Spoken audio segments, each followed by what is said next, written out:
Thanks, Mike. No worries. Hi, morning everyone. I've drawn the short straw, I've got the graveyard shift, so good news is we're probably 10 minutes from being done, so bear with us. So what I'd like to do is just spend, I'd say, just a few moments talking around how we can link not only your employee benefits, but actually enhance your overall employee benefits package. The two go hand in hand. You're here today, I assume, from an employer point of view, because you want to try and do the best you possibly can for all your employees. What I'm going to just spend a little bit of time talking about is making sure that you are doing exactly that. Over on this far slide, so just ignore the projector for a second. Everything over here on the group benefits stand is the types of things that businesses that we speak to every single day of the week are wanting advice on.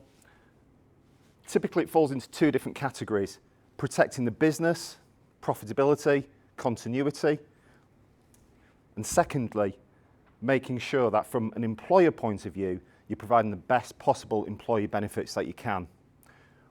The message that we hear week in, week out is recruitment and retention is extremely challenging, especially at this moment in time. Mike's touched on the fact that people are not hanging around in one business for too long. What can you do other than increasing pay to try and make sure that you're offering the best possible employee benefits package? So what can you do? Well, this actually links back to everything we've been talking about already this morning around pension planning. A really simple, cute legal tax dodge. We do legal tax dodges, we don't do illegal tax dodges. So, legal tax dodge, what do I mean? Well, some of you may have heard of this on the slide called salary sacrifice. I think a better title for it would be salary exchange. When we start saying sacrifice, that sounds like you're giving something up. We're not giving anything up. Salary exchange is just a really clever way of making sure that employees are receiving their pay in the most efficient way, and from an employer point of view, you save a little bit of tax as well. So how does it work? I'll ask the ladies at McLaren's, can you see that screen all right, simply because you're the furthest back? And Chris, okay? Yeah.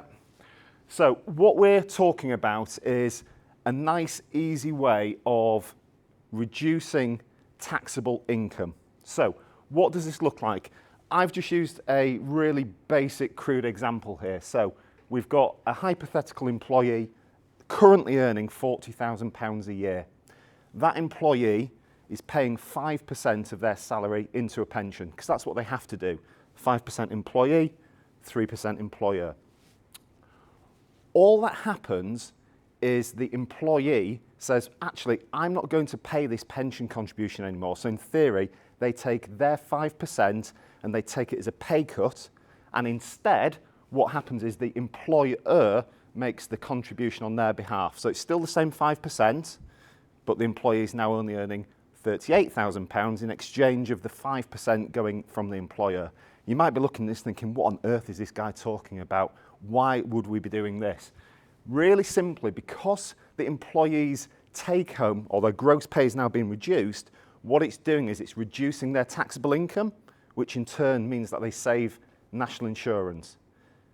The same person, so if I'm earning £40,000, Nathan's earning £40,000, I'm on salary sacrifice, he's not on salary sacrifice, then my take-home pay is actually higher under the salary sacrifice or salary exchange arrangement, simply because I'm paying a little bit less national insurance. So it's great from an employee point of view because it's increasing the take-home pay, and everyone in the current environment wants more in their pay packet every single month. The second thing it does, crucially, is it reduces employer national insurance. So on a like-for-like basis, you as a business are saving money. Great. Now, rather than just saying, well, that's fantastic, I've saved some money, what can you do with it? What you can do with it is now consider some of the things that are on this board over here. So, appreciate these figures are probably not the easiest to see. I'll just kind of pick the middle section where it's talking about 50,000. The figure on the far right-hand side shows as an employer if you move an employee earning £50,000 onto salary exchange, it actually saves you £345 per year for that one employee. A phenomenal amount of cost saver. So we're talking about what can you do with that money other than just simply retaining it in business profit. What you can do is actually use it to think about some of these types of different group benefits that are available. Now, again, this is a case that I've, a real life case. It's a company not a million miles away from here. This company operates in the care sector.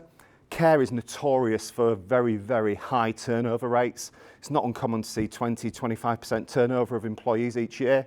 This business approached us specifically and said, what can you do as a business, as independent financial advisors, to try and enhance our overall employee benefits package? And this is what I've done for them. So what we've done, we've moved them all over onto a salary exchange basis. It's the care sector, it's not the highest paid individuals in the world. So the cost savings aren't huge, but there's 138 of their employees. They're all moving on to salary exchange. What it's done, it's increased the member, so the employee, everyone is about 10 quid a month better off in their take-home pay. It's not a vast saver, but every little helps. Crucially, what it's done, it's actually, it's also then crucially, the employer national insurance has been saved by £144 per year. Now what this business have done is said, well, that's great. Rather than just keeping the money, what they've now subsequently done is used what was just shy of £20,000 worth of annual national insurance savings from the business, and they have put a death in service scheme for every single person who works in that business. So it doesn't matter if it's someone earning £5,000 or someone earning £50,000. Everyone now, if the worst should happen, their family would receive a tax-free cash lump sum in the event of their death, enhancing the employee benefits package. What I also did is spend a bit of time talking to them about the types of people that work within that business. And we've got a really loyal management team. I said, well, how loyal are they? Really loyal. Well, can we reward them a little bit more? Yeah. So what we've done is we've actually 2 times death in service for everyone, but 5 times for the senior managers. Just as a nice thank you, it's an additional reward. And what we've also done for 5 of those senior managers is talk to them about adding some additional benefits and putting in place a private medical insurance scheme. So skip the NHS queues. If you need treatment, go straight to the front, get that treatment nice and quick if you need it, get hopefully back to full health, most importantly, get back to work as quickly as possible as well. Now, all that benefit package collectively cost the business just under £14,000 a year. But we'd save them just under £20,000 anyway. So at net zero cost to them, they have put a much better pension in place. They've added death in service for all their members, slightly higher death in service for their senior managers, and a private medical insurance plan. And by the way, they're still £6,000 better off sitting in the business profits. Really, really cute way of helping and not just doing the easiest thing, which for us would have been to go in and go, yeah, we can find you a better pension solution and walk out the door. That's not what we're about. We want to help you help your employees. So that's today.